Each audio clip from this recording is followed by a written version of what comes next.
Ang balita tayo, swerte guro kami ng mga bata subong. Sunod sa iya, sa nagliligan ng panahon, wala masyado sang mahulik nga isda diri sa suba, kay pwede nakahigo sang tubig. Pero pareho sang aton syudad, nabuhi ini siya liwat. Salamat sa isa namon kaabyan sa Senado. During the Spanish and the American period, Iloilo earned the title the Queen City of the South because it was the city second of importance to Manila. At one time, commercial activities were conducted in our river. Unfortunately, through the years, naog na kita, no? Nadula na nakatitulo sa aton, no?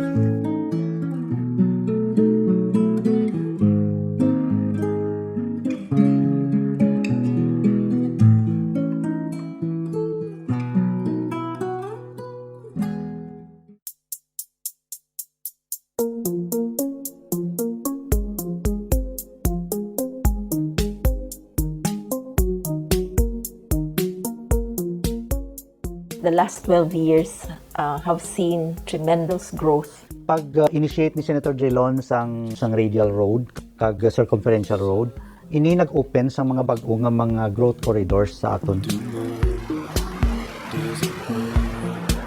Senator Drilon has contributed a lot of big-ticket projects which have changed the landscape of Iloilo forever. The first one I can think of is the ILOILO Convention Center, which sits on a 1.7-hectare area. This has attracted a lot of meetings and conventions to Iloilo. Iloilo stands out as an investment location because it has a good, well-connected infrastructure. Senator Drilon and I have worked on quite a number of projects on the construction of the Iloilo International Airport. We cannot underestimate the impact that it has.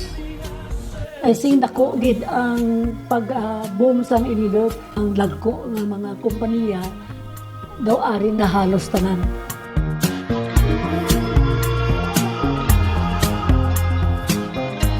Ang private sector, tama ka-organized. We look at the vertical and the horizontal development of Iloilo. It has become an envy of other cities na.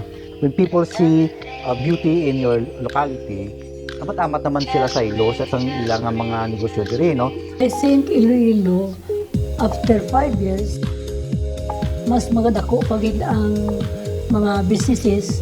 Kung tanawon naton ang human capital sa Iloilo, very skilled siya, very competent because of the many universities and colleges and mga technical schools na ari diri subong sa aton sa Iloilo. The beautiful 8-lane highway from the airport to Iloilo City is responsible for opening the eyes of the country that Iloilo is on the road. We found out na ang gapahinay sa development ng Iloilo, ang kulang sa kuryente, ang kulang sa tubig. The challenge in Iloilo basically is the electricity power that we have is unreliable. It means that the cost for doing business is also higher. Electricity is the source of power for many sectors. It gives opportunity for increasing their incomes, and of course, it creates more job opportunities for the people. This is precisely the reason that ILOILO Economic Development Foundation, and of course supported by Senator Drilon, ensure that power in the city and in the province is reliable and it is cheap so that economic development will flourish, processing and manufacturing type of industries will come into the area. In 2009, we found out na there's the Halao River Multipurpose Project na sang 1960 pa ina. Sobra na ako, 49 years. Ang problema gali sinada, wala sang financing. Presentar sang ILED kay Senator Drilon. Through the effort of Senator Drilon, as early as 2012, nakakuha na siya sang financing. And by February of this year, 2019, may groundbreaking na. Sige na ang construction. It will bring a lot of benefits. With the year-round irrigation, production ng bugas will more than double. It will contribute to national food security. By increasing our production, we are helping the country reduce reliance on other countries for our food. At the same time, Iloilo City and the surrounding municipalities will be assured of 86,000 cubic meters of domestic water daily for the next 50 to 75 years. Ako gapatugod ko na kung wala iniging trabaho ni Senator Drilon, ambot kung saan pa matigayon in project. When you talk about development, it's usually economic, social, cultural, and environmental. It makes the development of that place holistic. The most livable cities in the world are those which have a good proportion of open green space and parks and plazas. Nga Iloilo, tudo mo ang suba, kuno daw ilong siya ang korte niya. Dira maghalin ang pag-uswag sa Iloilo. Kung dira naghalin ang ngalan sa Iloilo, nga babayan mo ang suba. Iloilo took the steps first to clean the river, much like Singapore did 50 years ago. Senator Drilon has revived interest to our river by developing the esplanade. The community participated. Senator Frank made sure that everybody was able to express their comments on this or that design, and essentially it was a very participatory process, and we agreed on a design that would be the best for Iloilo. It gives us a certain place where we can all go and enjoy and bond with our family for free. There was a lot of community participation and contributions. All of this contribute to a quality of life that few cities in the Philippines has. Sa una, ang marine life dira, hindi kita makaayo. Subong niya, makita mo na along the river, may nagapangisda.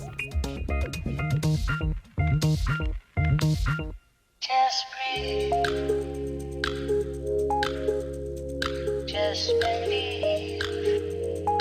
In any development work, we should never forget the people. So when this idea of cleaning up the river and building the esplanade was conceived, the first issue that was addressed was the relocation of the informal settlers. During my time as mayor, I was able to purchase a 5.6 hectare piece of land. Senator Frank came up with a fund for the houses. The city was ready with a relocation right, so it was not difficult.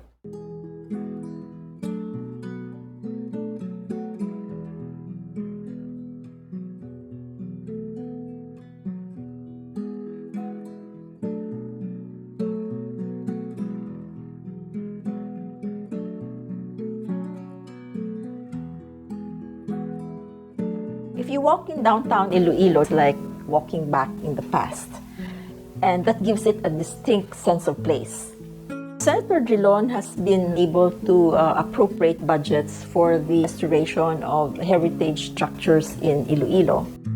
The Elizalde building, which through his effort was developed by the National Historical Commission of the Philippines to be the first and only museum of Philippine economic history.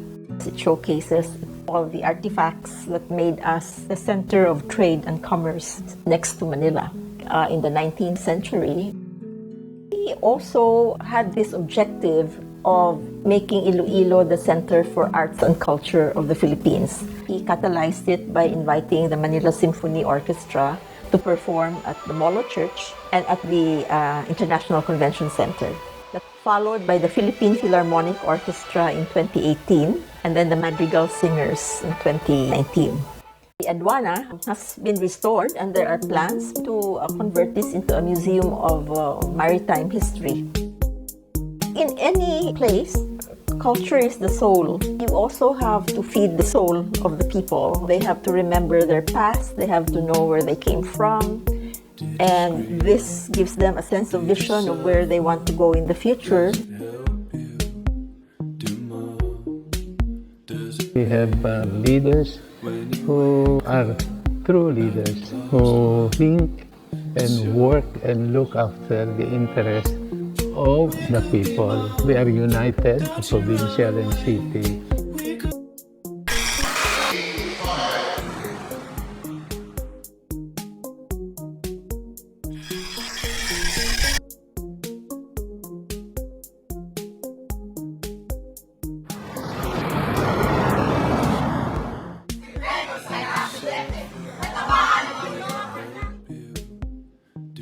We owe a great deal to Senator Frank.